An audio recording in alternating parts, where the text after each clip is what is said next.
बे समाव नोंथांमोननो मोनसे गोजोनथाव खौरां बे समाव लानानै फैदों नोंगौ BTR सोरखारनि बानजायनायाव थामहिनबा BTR आव साख्रि ओंखारदों 3rd ग्रेड आरो 4th ग्रेडनि साख्रि बे समाव BTR आव ओंखारदों गोबांनि गेजेराव मोनसे सोंथि सिखांदोंमोन आरो गोबां लाइमोनफोरानो सोंथि खालामदोंमोन दे BTR आव साख्रि होनो हागोन ना हाया आरो BTR आव साख्रि ओंखारगोन ना ओंखारा होननानै गोबांनि सुबुंफोरनि गेजेराव गोबां बर' लाइमोनफोरनि गेजेराव बे समाव सोंथि सिखांदोंमोन आरो बे समावनो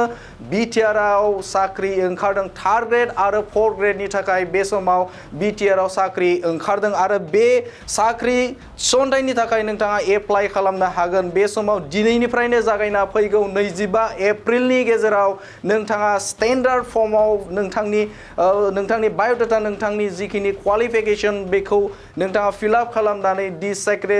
सेक्रेटारियेट एडमिनिस्ट्रेशन BTC आव नोंथाङा एप्लाइ थामहिनबा बेवहाय दैथायहरनांगोन नोंगौ बे समाव नोंथांमोननि गेजेराव मोनसे गोजोनथाव खौरां बड'लेण्ड बुब्लिया लानानै फैदों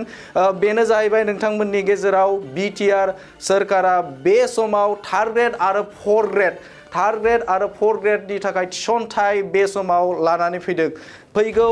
25 एप्रिलसिम दिनैनिफ्राय जागायनानै 25 एप्रिलसिम नोंथाङा स्टेन्डार्ड फर्म मोनसे लानानै बेवहाय फिलआप खालामनांगोन नोंथांनि क्वालिफिकेशनजों लोगोसे बाय'डाटाखौ नोंथाङा मोजां फिलआप खालामखांनायनि उनाव secretariat administration department of BTC आव नोंथाङा दैथायहरनांगोन बे समाव नोंथाङा नोंथांनि जे बाय'डाटा बा नोंथांनि जिखिनि स्टेन्डार्ड फर्माव जा क्वालिफिकेशनखौ जिखिनि नांगौ 3rd ग्रेड आरो 4th ग्रेडनि थाखाय बेखौ नोंथाङा फिलआप खालामनानै बे समाव दैथायहरनो बा 25 एप्रिलनि गेजेराव नोंथाङा दैथायहरनो हागोन बे समाव नोंथांमोननो बड'लेण्ड बुब्लिनि गेजेरजों बे गोजोनथाव खौरांखौ फोरमायबाय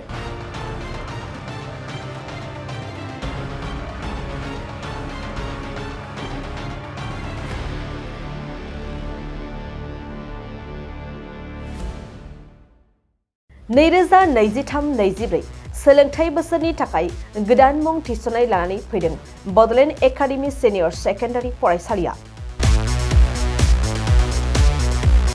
क'क्राझार जिल्लानि तिनिआलियाव थानाय बर' बिजोंनि बड'लेण्ड एकाडेमि सिनियर सेकेन्डारि फरायसालिया दायो केजिनिफ्राय 9 थाखोसिमनि गोदान मुं थिसननायखौ लागासिनो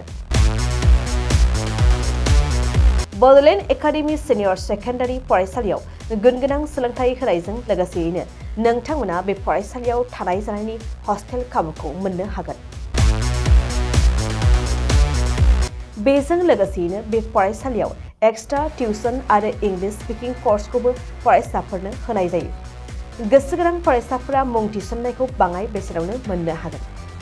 बेनिखायनो बड'लेण्ड एकाडेमि सिनियर सेकेन्डारि फरायसालियाव फरायसा एबा नोंथांमोनहा मुं थिसननायनि बागै मिन्थिनोब्ला नैबे मबाइल नम्बर 9101488399 नङाब्ला थोंजों फरायसालियाव थांनानै खौरां लाहैनो हागोन